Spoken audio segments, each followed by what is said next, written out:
Hello and welcome back to foodies എക്സസി. ഇന്ന് നമ്മൾ ഉണ്ടാക്കാൻ പോകുന്ന ചോക്ലേറ്റ് ചിപ്പ് കുക്കീസാണ്. അപ്പോൾ നല്ല ക്രഞ്ചി ആൻഡ് ച്യൂയി ആയിട്ടുള്ള ചോക്ലേറ്റ് ചിപ്പ് കുക്കീസ് എങ്ങനെയാണ് ഉണ്ടാക്കുന്നതെന്ന് നോക്കാം. ഇതുവരെ സബ്സ്ക്രൈബ് ചെയ്തിട്ടില്ലെങ്കിൽ please to subscribe to my channel. First ഒരു ബൗളെടുക്കുക. അതിലേക്ക് 1/2 കപ്പ് മെൽറ്റഡ് ബട്ടർ ആഡ് ചെയ്ത് കൊടുക്കുക. 1/2 cup light brown sugar add ചെയ്യുക. ലൈറ്റ് തന്നെ യൂസ് ചെയ്യാൻ നോക്കുക കേട്ടോ. അതിലേക്ക് ഒരു 1/4 കപ്പ് നോർമൽ ഷുഗർ കൂടി ആഡ് ചെയ്ത് നന്നായിട്ട് ബീറ്റ് ചെയ്യുക. അതായത് ഷുഗറൊക്കെ മെൽറ്റ് ആകണം, ഒരു ക്രീമായിട്ട് കിട്ടണം. അതുവരെ നന്നായിട്ട് ബീറ്റ് ചെയ്ത് കൊടുക്കുക.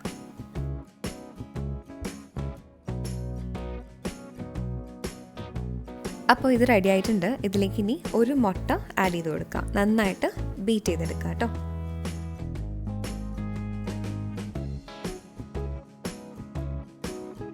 ഇനി ഇതിലേക്ക് 1 ടീസ്പൂൺ വാനില എക്സ്ട്രാക്റ്റ് അല്ലെങ്കിൽ എസൻസ് ആഡ് ചെയ്ത് നന്നായിട്ട് ബീറ്റ് ചെയ്യാം.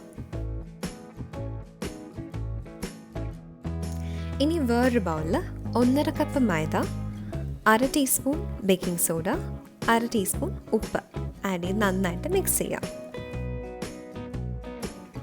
ഈ മിക്സിനെ ഒരു 3 പാർട്ടായിട്ട് നമ്മുടെ ബാറ്ററിലേക്ക് ആഡ് ചെയ്ത് നന്നായിട്ട് ബീറ്റ് ചെയ്ത് കൊടുക്കാം.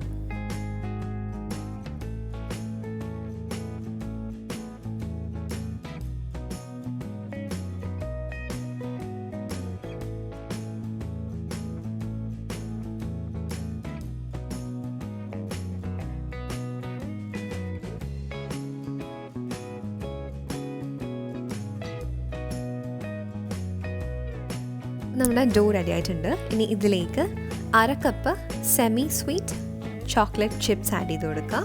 അതുപോലെ 1/4 കപ്പ് ഡാർക്ക് ചോക്ലേറ്റ് ഗ്രേറ്റ് ചെയ്തിട്ടോ ചോപ്പ് ചെയ്തിട്ടോ ആഡ് ചെയ്ത് നന്നായിട്ടൊന്ന് ഫോൾഡ് ചെയ്ത് കൊടുക്കുക. സെമി സ്വീറ്റ് തന്നെ വേണമെന്നില്ല, ഏത് ചോക്ലേറ്റ് ചിപ്സ് വേണമെങ്കിലും എടുക്കാം കേട്ടോ. പിന്നെ ഇത് ഫ്രിഡ്ജിൽ വെക്കേണ്ട ആവശ്യമൊന്നുമില്ല, ഡയറക്റ്റ് തന്നെ ബേക്ക് ചെയ്തെടുക്കാം. അപ്പോൾ ഒരു ബേക്കിംഗ് ട്രേ എടുക്കുക. അതിലേക്ക് കുറച്ച് ഒരു പാർച്ച്മെൻറ്റ് പേപ്പർ വെച്ചിട്ട് 1 ടേബിൾ സ്പൂൺ വെച്ച് നമ്മുടെ കുക്കി ഡോ ഇതിലേക്ക് വെച്ച് കൊടുക്കാം. ഇനി 175 ഡിഗ്രി സെൽഷ്യസിൽ 12 to 15 മിനിറ്റ്സ് നമുക്കിതിന് ബേക്ക് ചെയ്തെടുക്കാം. അപ്പോൾ നമ്മുടെ ചോക്ലേറ്റ് ചിപ്പ് കുക്കീസ് റെഡി ആയിട്ടുണ്ട്. ഇനി ഒരു 5 to 10 മിനിറ്റ്സിന് നന്നായിട്ട് തണുക്കാനായിട്ട് വയ്ക്കുക. അതിനുശേഷം യൂസ് ചെയ്യുക. അപ്പോൾ വളരെ ഈസി ആയിട്ട് ഉണ്ടാക്കാൻ പറ്റുന്നതാണ്, വളരെ ടേസ്റ്റിയാണ് അതുപോലെ തന്നെ. സോ എല്ലാവരും ട്രൈ ചെയ്ത് നോക്കാം കേട്ടോ. അതുപോലെ വീഡിയോ ഇഷ്ടപ്പെട്ടിട്ടുണ്ടെങ്കിൽ please to subscribe, share, like and comment. Thank U.